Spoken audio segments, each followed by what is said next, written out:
আসসালামু আলাইকুম, সবাইকে শুভ বিকাল। আমরা আছি প্রিয় কামাল ভাইয়ের অফিসে, যাকে আমরা মানবতার ভিডিওওয়ালা নামে চিনি। আমাদের সেই ভাইয়ের কাছে আমাদের সাথে আছে আমাদের আরেক সুপরিচিত প্রিয় ভাই আনোয়ার ভাই। ভাই কেমন আছেন? আলহামদুলিল্লাহ ভালো আছি। আপনি ভালো আছেন? আলহামদুলিল্লাহ, আল্লাহ ভালো রাখছে। তবে তাপমাত্রাটা একটু বেশি। ইনশাল্লাহ আল্লাহর রহমতে যে বৃষ্টি হয় তাহলে সব ঠিক হয়ে যাবে। এবং বৃষ্টির জন্য বিভিন্ন জায়গায় দোয়া চলছে, নামাজ চলছে। আজকে জাতীয় মসজিদ বাইতুল মোকাররমেও নামাজ হয়েছে। তা আমরা ছোটোবেলায় একবার নামাজ পড়েছিলাম, সেটা 1998 সাল, বুঝছেন কামাল ভাই, তাইলাঙ্গা আলিয়া মাদ্রাসায়। আমার এখনো মনে আছে 97 ভাই কি 98 নামাজ পড়ার সাথে সাথে বৃষ্টি হয়েছে ভাই। না এটা তো না, এটা হলো এটা এই দৃশ্যটা হলো কি কামাল ভাই, এই যে ব্যাঙ্গের এগুলো ভুলে গেছে। আমার ভাই কি মনে আছে কলা গাছ দিয়ে বানাইলে এখন গ্রামে আসা শহরে দেখাতে এগুলো একটা ফুল হয়, এই যে ফুলের গাছ দিয়ে আমরা ব্যাঙ্গা নিয়ে বান্ধে দেখে একটু গর্তের মধ্যে পানি দেয় করতাম। এখন তো আর সেই দিন নাই। তো কামাল ভাই কেমন আছেন বলেন? আলহামদুলিল্লাহ ভালো আছি।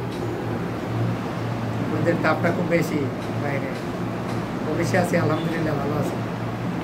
এই তাপমাত্রায় মানুষ একটু পরামর্শ দেন, যেহেতু আপনারা ইসলাম কিশোরগঞ্জ থেকে সদর উত্তরা থেকে আসছে আমার এক ভাইকে নিয়ে। তার বাড়ি কিশোর নেত্রকোনা। সে শারীরিক অসুস্থতা নিয়ে আমাদের কাছে আসছে, আমার ভাই আমি। তারপরে তার একটু সুপরামর্শ দিচ্ছি। এই মুহূর্তে যতটুকু করার সে ততটুকু করবে, বাকিটা আমরা আরও ডাক্তারের সাথে আমরা এক ভাই, আমার এক বন্ধু, ওনাকে নিয়ে আসছি আনোয়ারের কাছে এই রিপোর্টগুলো দেওয়ার জন্য।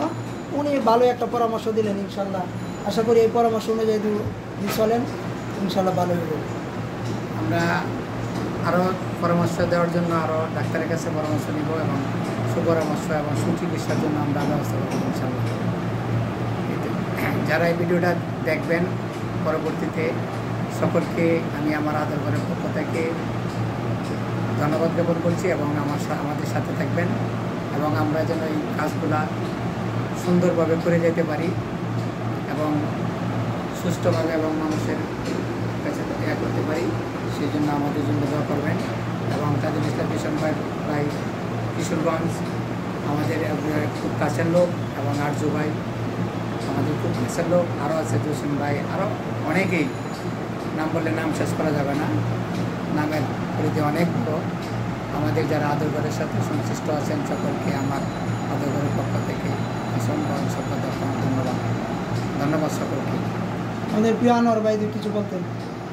গরমে পানি বেশি করে খাবেন, আর ঠান্ডা পানি খাওয়া যাবে। এটা আজকে দেখলাম ঠান্ডা পানি ভুলেও খাওয়া যাবে না। আমি আজকে তো রোজা রয়েছি, তার পানি কি রোজার ইফতারের পরে খাইতে, তারপরে আপনি গরম পানি খাবেন ইনশাআল্লাহ, মানে কুসুম গরম। আর আনোয়ার ভাই আপনি যেহেতু এই ডাক্তারি পরামর্শ দিয়ে থাকেন, ওই বাহিরের যে বিভিন্ন জাতের পানি, বিশেষ করে ওই যে গ্যান্ডারি, ওই যে বিভিন্ন বাইরের সালাদ খাওয়া যাবে না, বাইরের কোনো পানীয় জাতীয় কোনো খাবে না, খাওয়া যাবে না। সাদা পানি, বোতলজাত পানি খেতে পারবে, তাও ভালো ব্র্যান্ডের খাবেন। এবং ঠান্ডা পানি খাওয়া যাবে না, নর্মাল পানি খাবেন, এটাই উপদেশ। আর যতটুকু রোদ থেকে বাঁচা যায়, তাপমাত্রা থেকে বাঁচা যায়, যতটুকু সেভে থাকা যায়। দরকার বললে ডাক্তাররা বলছে 2 বার গোসল করতে রাত্রে দেয়া। ধন্যবাদ সবাইকে। আজকে আমরা দুজন মানবতার লোক পেয়ে গেলাম, কামাল ভাই, সহযোদ্ধা আনোয়ার ভাই, এবং আমি আসলাম। আমার সাথে আরেকজন আছেন আমার বন্ধু, উনি খুব অসুস্থ। যাই হোক, আমরা যারা জন্য আসছিলাম ইনশাল্লাহ আমরা সুপরামর্শ পেয়েছি, এবং 2 ভাইকে অনেক অনেক ধন্যবাদ। এবং আরজু ভাই আসতে পারে নাই, আরজু ভাইকে খুব মিস করতেছি। কারণ ভাইয়ের সাথে ভিডিও হলে যে আরজু ভাই না থাকে অনেকে মন্তব্য করে, মনে করেন আমাদের কিশোরগঞ্জের আমাদের ময়মনসিংহের এক ভাই, উনি নাম আবু তাহের, মেডিসিন ব্যবসা। উনি তো ওই দিন বলছে যে ভাই আপনাদের আরজু ভাই কোথায়, দেখেন মানুষ কত দূরে, আর আরজু ভাই ওই মিটারগঞ্জ ঘাটি এলাকা, আর এই ময়মনসিংহ আরেক জায়গাতে। উনি আরজু ভাইয়ের এত বক্তব্য। আবু তাহের ভাই এই ভিডিওটি দেখলে আপনাকে অসংখ্য ধন্যবাদ। এই যে আমাদের প্রিয় কামাল ভাই, একদিন আসবেন। আবু তাহের ভাই ও মেডিসিন ব্যবসায়ী, গাজীপুর চৌরাস্তা ভাই, একদিন আসবেন, আপনাদের সাথে আড্ডা হবে। ধন্যবাদ সবাইকে। ধন্যবাদ প্রিয় আনোয়ার ভাই এবং কামাল ভাইকে। সবার জন্য শুভকামনা। সবাই ভালো থাকবেন।